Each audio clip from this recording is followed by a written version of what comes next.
The introduction to How to Read Literature Like a Professor helped me realize that there is a system of methods to analyzing literature that I am not proficient in. Normally when I read a book, I go through the text to take in its plot and emotional elements, but hardly do I ever try to find meaning out of anything beyond that. Even when I read literature for school, the analyzations of what I read do not happen until after I am asked a question about the book. This usually catches me off guard because the questions ask for details that I was never paying attention to in the first place and connections that I had never bothered to make. Even after I find an answer to the question, I find the answer to be a very hard one to elaborate on, as there was never much substance supporting my response in the first place. I hope that studying Foster's concepts will help me answer analytical questions more efficiently and less painstakingly, giving me a better understanding of the author's intentions behind his or her plot elements and rhetorical strategies while I am reading a work of literature, as opposed to after I'm finished. This will make books that would have been boring seem more interesting to me, and stories that would have seemed straightforward appear to have more depth to me. These strategies will also help me out in school, because they will solve the problem I have with relating text to real-life issues and current events. Using Foster's method of reading and understanding the text, I will no longer find high-level analytical questions confusing and unanswerable, as my response to the material will have already been created in the back of my mind while I was reading it in the book. The method will also come to use in college as I look for meaning behind more complicated works of literature from contrasting genres in different eras. The first chapter was Nice to Eat You, Acts of Vampires. The vampire story is essentially a tale about an older man, or vampire, who takes away the energies of a younger female for his own good. The older man is a representation of filth, corruption, and outdated values, while the younger female is a representation of the exact opposite elements, purity, energy, and morality. The relationship that develops between the man and the female eventually leads to the female's demise and the man's personal empowerment. In George Orwell's 1984, Big Brother takes on the role of the vampire as he uses his control over unfortunate members of society to solidify his power over Oceania. Although his actual existence is questionable, Big Brother serves as a figurehead to the party and represents conventional and totalitarian ideologies. On the other hand, rebels such as Julia and Winston represent the moral conscience and ambitions of those untainted by corporate power. The two begin the novel as spontaneous and proactive individuals, naive about how trivial of a role they play in society, and willing to take initiative in rebelling against the party.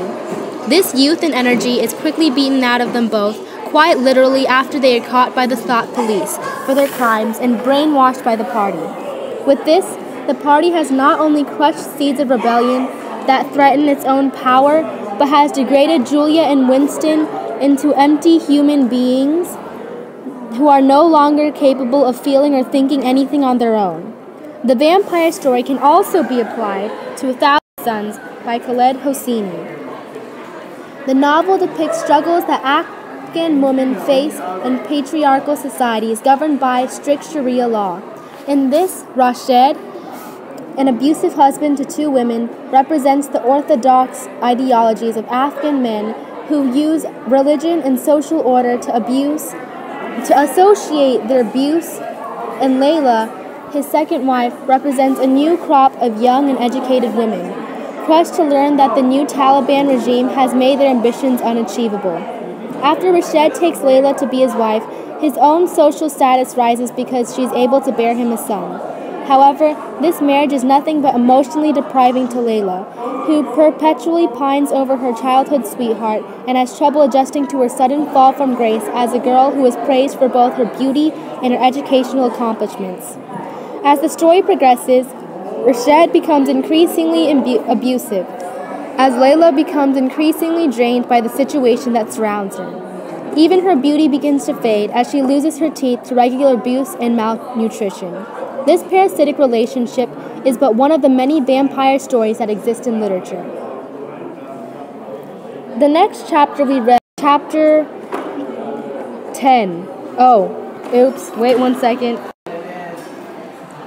Chapter 10. It's more than just rain or snow. So, Weather is an important element in 1984 by George Orwell, starting from its very first page. The narration begins by describing Winston's spring day as bright, but also cold and this dreariness sets the mood for a dystopian story. Even though it is sunny day set in spring, two strong indicators of warm weather, Orwell's 1984 remains bitter and chilly, almost as if the weather itself is being oppressed. This parallels Winston's, along with the other citizens' poor emotional health. Although it seems as though nothing in particular is quote-unquote wrong with his life, the reader gets the sense that his existence is not being lived correctly. It gives the dystopian novel a sense of hopelessness, because the weather is chilly even when it should be warm and comforting. This dreariness directly juxtaposes the bright and sunny environment of Winston and Julia's first meeting, in which the weather was actually warm. The presence of warmth helps the reader understand that their get-togethers were really just a break from the oppression of their everyday lives. Similarly, the weather is used in the motion picture version of Les Miserables to convey the emotional state of its character. The most notable example of this can be seen after Eponine realizes that her love interest and childhood friend, Marius, has fallen in love with a girl that he barely knows. Upon understanding that her romantic affections for him are unrequited, Eponine sings the song On My Own as she walks through the unrealistically empty streets of London. Increasing amounts of rainfall from the sky, causing both Eponine and the ground to be soaking wet by the time she's finished her song. This sudden change in weather serves as a symbol for how isolated Eponine feels from the rest of the world without Marius' support, which had previously been the center of her universe. More importantly, it shows how external situations are causing Eponine both physical and emotional discomfort.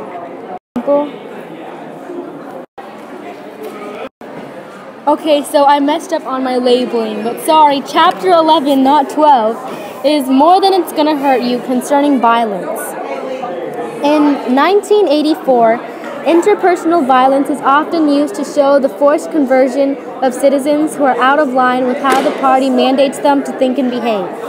Character-on-character violence is therefore used to show the strained and parasitic relationship between the party and its citizens. This relationship becomes especially apparent after Winston is taken to a prison in which he's physically tortured or quote-unquote electroshocked by O'Brien until his perceptions are manipulated to line up with those of the party. The physical pain that is inflicted upon Winston during this inhumane treatment, readers understand the dangers of letting a government manipulate the actions of its citizens. By having the authorities punish its prisoners in ways that are not only painful but torturous, Orwell makes it clear that this mistreatment is more than a rehabilitation process or a mental calibration. The line is also known for its inclusion of inter-character violence in the plotline. However, one of the most notable examples of violence that can be seen from the motion picture film is at the fault of no creature other than Mother Nature, because not long after Scar inherits the throne from Mufasa, Pride Rock disintegrates into a wasteland filled with dead grass and empty of rain or livestock. Under the tyranny of Scar and the severity of drought, the lions slowly reach the point of starvation. This violence, though it could be and is often attributed to Scar, is more at the fault of the screenwriter than it is to any of the characters, as the root of the problem stems from a kingdom-wide drought uncontrolled by any of the lions. By cutting off water, the life source of the animals, the Lion King depicts how the kingdom was fundamentally weakened by Scar's nonchalance and poor leadership. In this sense, the suffering shows less of a relationship between characters and more of a fault in their underlying system of government. Chapter 13 was It's All Political. The political criticism embedded in 1984 is unarguably one of the most substantial aspects of the novel. It is almost impossible to read excerpts from Goldstein's book without connecting the society to totalitarian governments emerging in George Orwell's time. As the seed of communism was planted across Europe and surfacing surfacing itself into the political scheme of the Western Hemisphere, Orwell used his novel to warn readers of what an implementation of that idealistic government would eventually look like.